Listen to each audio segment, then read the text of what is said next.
Hello student, welcome to my YouTube channel high express classes. Students, आज हम बात करेंगे संख्याओं के बारे में। इस संख्याएं कितने प्रकार की होती हैं, संख्याओं का जो डिवाइडेशन है किस प्रकार अलग अलग भागों में किया जाता है। तो स्टूडेंट्स, अब हम बात करते हैं कि संख्याओं को मेन रूप से दो भागों में हम बांट सकते हैं, यानी कि हम कह सकते हैं कि संख्याओं को मुख्य रूप से दो भागों में बांटा गया है। पहली है वास्तविक संख्याएं और दूसरी होती हैं अवास्तविक संख्याएं। स्टूडेंट्स, अब हम यहाँ पे ओनली फॉर वास्तविक संख्याओं के ऊपर बात करेंगे।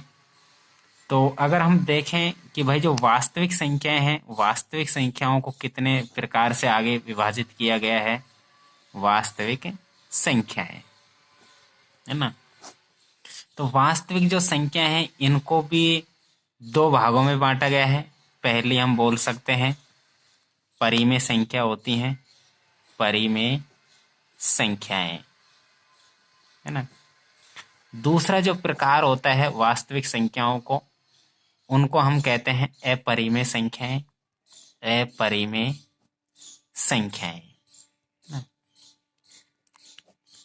अब स्टूडेंट्स देखो, जो परिमेय संख्याएं हैं और अपरिमेय संख्याएं हैं, दोनों की दोनों वास्तविक संख्याएं होती हैं।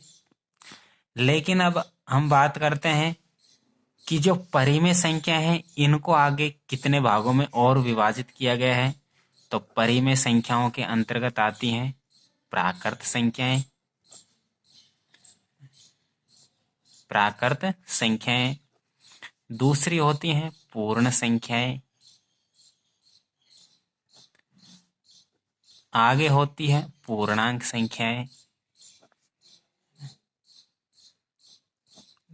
तो स्टूडेंट्स, मुख्यतः जो परिमेय संख्या है इनका विभाजन हम ये कह सकते हैं कि जो प्राकृत संख्या है और पूर्ण संख्याएं हैं और जो पूर्णांक संख्या है वो सारी की सारी परिमेय संख्याओं के अंतर्गत आती हैं।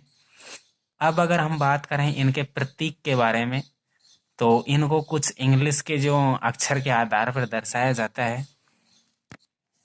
जैसे कि अगर हम वास्तविक संख्याओं की बात करें तो वास्तविक संख्या को रियल नंबर यानी कि आर से दर्शाया जाता है, और जो प्राकृत संख्याएं हैं इनको हम नेचुरल नंबर बोलते हैं, तो इसको इंग्लिश के अक्षर एन से दर्शाया जाता है।